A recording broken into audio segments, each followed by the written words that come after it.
बस बीजेपी से हमारा मोह भंग हो गया। लेकिन बाकी भी एक मैं इतना बता दूं कि इस राज्य में कोई भी आए लेकिन बीजेपी नहीं आएगी, बाकी कोई भी आ जाए। लेकिन सवाल 21 में क्योंकि वो 67-68 सीटें लेकर आई है बीजेपी, लेकिन 22 में सुपड़ा साफ हो जाएगा, क्योंकि हम तो अपने अतीत से सीखते हैं, अपने पास से सीखते हैं, पूरा विश्वास है। बहुत बहुत शुक्रिया। सुना आप असदुद्दीन ओवैसी साहब की बात करते हैं, मैं तो इसको बीजेपी की बीट ही मानता हूँ। असदुद्दीन ओवैसी जहाँ पर भी चुनाव लड़े, इन्होंने परोक्ष रूप से बीजेपी को सपोर्ट किया, बीजेपी का समर्थन किया। इन्होंने अनाउंस तो इनके प्रधानमंत्री ने 15 लाख भी किया था, अनाउंस तो इनके प्रधानमंत्री ने हर साल 2 करोड़ नौकरियों को भी किया था। अनाउंसमेंट तो बहुत होती है, लेकिन मुझे पूरा विश्वास है कि जो पार्टी जो सक्षम है, अगर हमें लगता है कि बीजेपी को ये हरा सकती है तो हम उसको सपोर्ट जरूर करेंगे। तो इसको आप इतनी बड़ी उपलब्धि ना माने भारतीय जनता पार्टी की, ये कोई बहुत बड़ी उपलब्धि नहीं है। 22 में इसका परिणाम दिख जाएगा। इस सवाल पूछना लाजमी इसलिए या जायज़ इसलिए है कि जो आप लोग रणनीति बनाते हैं, जिस रणनीति के तहत आप लोग अपनी बात रखते हैं, वो फेल हुआ। देखिए, हार जीत वो एक अलग मसला है, लेकिन जो रणनीति है, आप लोग का जो प्लानिंग है, जिस बेस पे आप बोलते हैं, वो बेस आपका फेल हुआ है। नहीं, आप रणनीति किसकी, आप किसी पॉलिटिकल पार्टी की रणनीति की बात कर रहे हैं, किसानों की रणनीति की बात कर रहे हैं? आप बेटर बताएंगे जिस रणनीति से आप अपनी बात को रखते हैं। देखिए, हम कोई पॉलिटिकल पार्टी तो है नहीं, और यदि किसी पॉलिटिकल पार्टी ने कोई रणनीति बनाई तो हार उसकी है। किसानों ने अपना पक्ष रखा, बहुत अच्छा रखा। और आप ये देखिए कि अगर आप बहुत सारे ज़िलों में तो मेरे चुनाव भी नहीं होने दिए, बहुत सारे ज़िलों में मेरे को जो मेरे सदस्य थे उनको जाने भी नहीं दिया गया, बहुत सारे ज़िले ऐसे थे जिसमें नॉमिनेशन ही फाइल नहीं करने दिया आपने।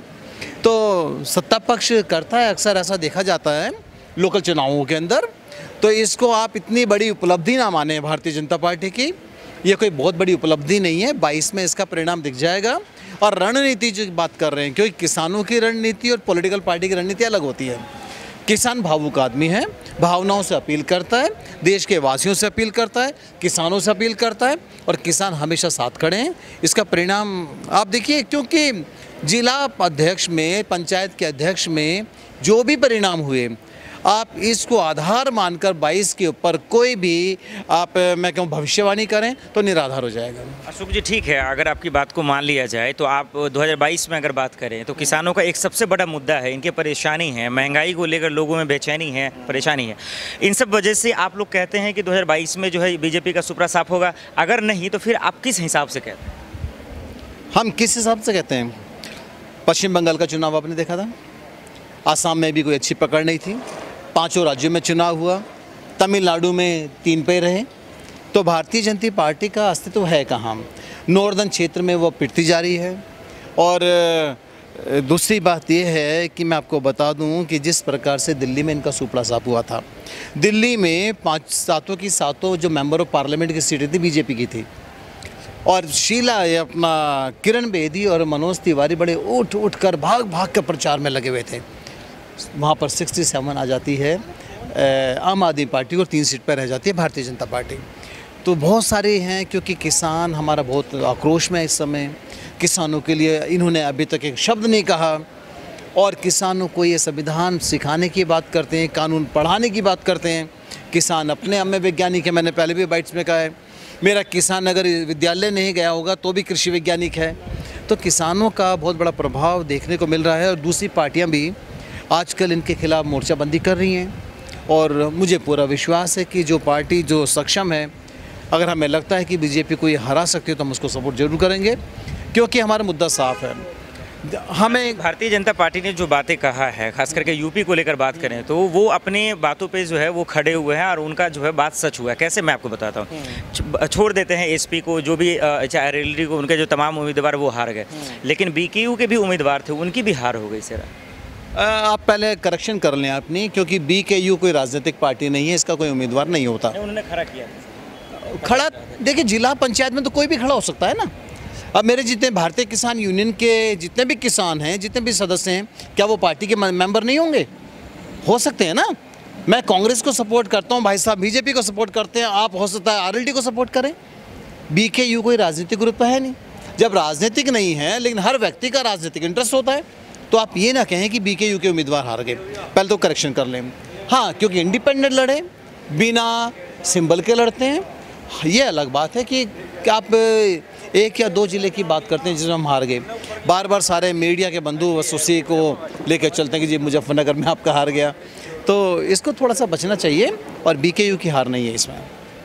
तो इस जीत को जो सेमीफाइनल चाहे जो भी हो, जो भी विपक्ष में रोल था वो तमाम चीज़ हो गया, 67 आने के बाद सेमीफाइनल, अब आप किस बेस पे कहेंगे? क्योंकि सीएम योगी ने एक और अनाउंस किया सर, वो बहुत हार्ड है, 74,000 लोगों को जो है बम्पर भर्ती किया जाएगा, नौकरी दिया जाएगा युवाओं को, जो सबसे बड़ा मसला है। हाँ, अभी मैंने 69,000 सुना था, अब आप 74,000 कह रहे हैं, क्योंकि 69,000 रुपये, 69,000 तो पुलिसकर्मियों की भी भर्ती थी। अनाउंस तो बहुत करते हैं ये, अनाउंस तो इनके प्रधानमंत्री ने 15 लाख भी किया था, अनाउंस तो इनके प्रधानमंत्री ने हर साल 2 करोड़ नौकरियों को भी किया था। अनाउंसमेंट तो बहुत होती है। सीएम योगी की अगर बात करें तो उनके जो सहयोगी दल है उनमें गहमा-गहमी हुई, परेशानी हुई, लेकिन उनको जो है उनका कहना है कि खास करके असदुद्दीन ओवैसी पे उन्होंने जो है निशाना साधा। उन्होंने 100 सीटों पे चुनाव लड़ने का जो है ऐलान किया। उन्होंने कहा कि 2022 में सीएम योगी नहीं बनेंगे मुख्यमंत्री। इसको भी उन्होंने सीएम योगी ने बहुत आसानी तरीके से एक्सेप्ट कर लिया, कहा कि मुझे चुनौती स्वीकार है। अहंकार है ये अहंकार है। और जो इतना आप असदुद्दीन ओवैसी साहब की बात करते हैं, मैं तो इसको बीजेपी की बी टीम मानता हूँ।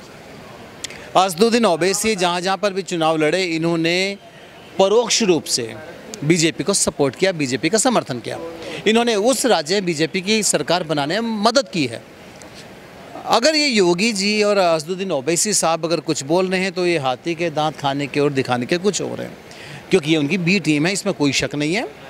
लेकिन हाँ, मैं इतना जानता हूँ कि उत्तर प्रदेश में शायद असदुद्दीन ओवैसी का समाजवादी पार्टी के साथ अलायंस है नहीं, और एक मेरा जो मुस्लिम वर्ग है वो थोड़ा सा झुकाव उसका समाजवादी पार्टी की तरफ होता है। क्यों होता है? क्योंकि हमारे इस राज्य में वर्तमान रूप से उत्तर प्रदेश में भारतीय जनता पार्टी की एक नीति रही, ये हिंदू मुस्लिम की राजनीति बहुत करती है। तो मुझे लगता नहीं है कि असदुद्दीन ओवैसी का कोई प्रभाव आने वाले टाइम में हमारे उत्तर प्रदेश के चुनाव में पड़ेगा, और यदि पड़ता है तो मैं इतना बता दूं कि वो बीजेपी को ही सपोर्ट करेगा, बाकी और किसी पार्टी को नहीं कर सकता। ये जो पंचायत अध्यक्ष का चुनाव हुआ है, क्या आपको इससे ये सीख नहीं लगता कि आप लोग को जनता को जितना जागरूक करना चाहिए उतना नहीं कर पाए? देखिए, हम तो हर कदम पे सीखते हैं। लॉ की प्रैक्टिस में कहा जाता है कि हम प्रैक्टिस करते हैं। आप अगर 40 साल के हैं, 60 साल के हैं और 90 साल के भी हैं, जेठमलानी साहब हमेशा कहते थे, I am practising advocate in Supreme Court. So we are learning, हर कदम पर सीखते हैं और सीखना भी चाहिए। किसी को अहंकार में नहीं रहना चाहिए कि मैं एक्सपर्ट हूँ। हाँ, इससे भी सीखे हैं, हम आगे भी सीखेंगे। और ऐसा नहीं है कि मेरे किसानों ने योगी सरकार को सपोर्ट किया, ऐसा बिल्कुल नहीं है। बाकी 2 प्रकार के ग्रुप तो हमेशा होते हैं, कोई सपोर्ट में होते हैं तो कोई विरोध में होते हैं, और होना भी चाहिए, ये लोकतंत्र की खूबसूरती है। और ठीक है, अगर आपको लगता है कि हमारे पार्ट पे कोई कमी रही, बिल्कुल सुधारेंगे उसको, और सुधारना ही चाहिए, क्योंकि कोई भी लक्ष्य बिना सुधार के पूरा नहीं हो सकता। आप कह रहे हैं कि ओवैसी जो है उनका जो है कहीं ना कहीं उन्हीं के समर्थन में या उन्हीं के फ़ायदे के लिए है, तो फिर बीएसपी भी एक अलग है, इस समाजवादी पार्टी भी अलग है, तो फिर इसको कैसे देख रहे हैं आप? जब से मेरा आंदोलन शुरू हुआ, 7 महीने से 8वां चल रहा है, आप मुझे बीएसपी की एक स्टेटमेंट बता दीजिए, मायावती जी ने कब हमारे सपोर्ट में बोली है? मायावती जी को डर होगा सीबीआई का, ईडी का, किसी को भी, हर राजनीतिक दल को हो सकता है। अब क्योंकि केंद्र में एक ऐसी सरकार है, किसी की सुनती तो है नहीं, जब भी कोई बोलना चाहता तो ईडी का नोटिस। अभी महाराष्ट्र में देखिए यशवंत सिंह चौहान के खिलाफ क्या हो रहा है, ईडी का समन आ जाता है। तो अभी ईडी और सीबीआई, मुझे याद है जिस समय ये नरेंद्र मोदी जी मुख्यमंत्री थे गुजरात के, तो उस समय इन्होंने एक नारा दिया था कि सीबीआई तोता है। आपको याद होगा, मेरे सारे बंधु जानते हैं। तो मैं बता दूं, इन्होंने नारा सीबीआई को तोता बनाने का इसलिए दिया था कि आप भविष्य में किसी शंका में ना रहें, क्योंकि सीबीआई और ईडी हमारी तोता बनकर ही रहेंगी। तो ठीक है, आप किसी को भी डरा कर, धमका कर इन्फ्लुएंस कर सकते हैं, प्रभावित कर सकते हैं। और यदि बसपा में इतनी ताकत थी, इतना प्रेम था, इतनी राजनीतिक समझ थी, तो इसको हमारे आंदोलन में आना चाहिए था, हमारे नेतृत्व से बात करनी चाहिए थी और इसको सपोर्ट करना चाहिए था। एक आखिरी सवाल अशोक जी, जो बहुत महत्वपूर्ण है, मैं चाहूँगा कि आप इसका जो है एज ए वकील लॉजिकल भी जवाब दें। सवाल ये है कि अगर इतनी परेशानी है, किसानों का आंदोलन जो है आज 8 महीने के आसपास होने वाले हैं, इतना बड़ा मुद्दा है, महंगाई है, लोगों को रोज़गार नहीं है, महामारी का इतना बड़ा जो है असर पड़ा है लोगों पे, तो लोगों को लगता है कि जो सीएम योगी नहीं आने वाले हैं। तो सवाल यही है आखिर में कि इतनी परेशानियों के बावजूद सीएम योगी को जो है विपक्ष में उनको टक्कर देने वाला, उन्हें हराने वाला आपके हिसाब से कौन है? और इन तमाम रोल को अदा करने वाला, जो लोगों की जिम्मेदारियों को पूरा करने वाला कौन हो सकता है विपक्ष? हर रिपोर्टर की एक क्वालिटी होती है, वो हिडन एजेंडे के साथ आते हैं और आप भी उसी के साथ आए हैं। मेरा हर जो रिपोर्टर है बड़ी कुशलता के साथ ये प्रश्न बार बार डाल देता है और ये प्योरली पॉलिटिकल क्वेश्चन हो गया। अगर मैं ये कहूँ कि कांग्रेस आएगी तो आप ये कहेंगे कि कांग्रेस के पक्षधर हैं आप। मैं कहूँ कि सपा आएगी तो आप कहेंगे सपा के पक्षधर हैं। मैं इतना बता दूं कि इस राज्य में कोई भी आए लेकिन बीजेपी नहीं आएगी, बाकी कोई भी आ जाए। लेकिन सवाल तो सर लाजमी है ना कि ये तो पूछा जाएगा ना कि जो आप कह रहे हैं कि बाकी कोई आ जाए कोई फ़र्क नहीं है। लेकिन आप जो बात रखते हैं तो उस बात में भी तो लोग सुनना चाहते हैं ना कि किस बेस पे आप कह रहे हैं कि बीजेपी नहीं आएगी, बाकी लोग जो भी आ जाए कोई ठीक। हमारा ना तो कांग्रेस से दुश्मनी, ना बसपा से दुश्मनी, ना सपा से दुश्मनी। हमारी तो बीजेपी से भी दुश्मनी नहीं थी, बस बीजेपी से हमारा मोह भंग हो गया। लेकिन बाकी भी एक नहीं है ना सर, सवाल तो यही है ना। नहीं देखो, तो एक होते तब तो एकता कैसे दिखेगी? अभी आने दो ना, 22 में एकता दिख जाएगी। नहीं, सब लोगों ने अनाउंस कर दिया ना कि बीएसपी ने कहा मैं अकेले लड़ूंगा, समाजवादी पार्टी ने कहा अलग, एआईएमएम ने सबने तो अलग अलग का अनाउंस कर दिया। हाँ, एक और यहाँ पर पार्टी बनी थी राष्ट्रीय जनवादी पार्टी, एक हमारे एडवोकेट साहब हैं, उन्होंने बनाई थी। उन्होंने भी कहा 403 सीटों पर लड़ेंगे। हमारे यहाँ कुछ फौजियों का डेरा है, उन्होंने भी कह दिया 403 सीटों पर लड़ेंगे। भाई साहब ये सारे अगर 403 सीटों पर लड़ने लगे, क्षमता चाहिए होती है। और राजनीति में ना तो कोई सदा दुश्मन है ना सदा दोस्त है। अभी आप देखिए अलायंस बनेंगे, हो सकता है सपा का किसी के साथ अलायंस बन जाए, हो सकता है कांग्रेस भी आ जाए। अभी तो देखते जाइए आप, क्योंकि बिना अलायंस के तो बहुत मुश्किल हो जाएगा। हाँ, कम से कम हाँ योगी जी का मैं बता दूं, क्योंकि योगी जी भी भारतीय जनता पार्टी भी अकेली नहीं लड़ती, उनके भी बहुत सारे छोटे छोटे 10 दल हैं और सबको मोबिलाइज करना होता है। उत्तर प्रदेश बहुत बड़ा है, 403 सीटें हैं। फाइनल तो आप लोग हार गए, अब फाइनल में सीएम योगी ने कहा बम्पर जीत होगा, अब आपकी क्या राय? सेमीफाइनल हम कैसे हार गए आप मुझे बता दो ना, कहाँ हार गए? सर सीट तो लाए ना। नहीं, उससे क्या फ़र्क पड़ता है भाई? मैंने कहा कि मेरी शासन है, मेरी सरकार है और मुझे जिला अध्यक्ष अपना चुनना, आप कर लो। मैं आपको नॉमिनेशन ही फाइल नहीं करने दूंगा, मैं आपको हाउस अरेस्ट कर दूंगा। ऐसा ही हुआ ना, मेरे बहुत सारे सदस्यों को घर पर ही हाउस अरेस्ट कर दिया, नॉमिनेशन फाइल नहीं होने दिया। बागपत में क्या हुआ था, बहुत बुरी तरह से किया था, फिर भी मात मिली उनको। रायबरेली में कांग्रेस की जिला अध्यक्ष बनी, तो बहुत सारी जगह हैं।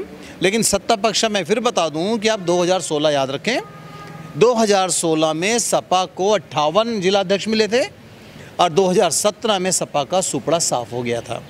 तो बिल्कुल वैसे ही होने वाला है।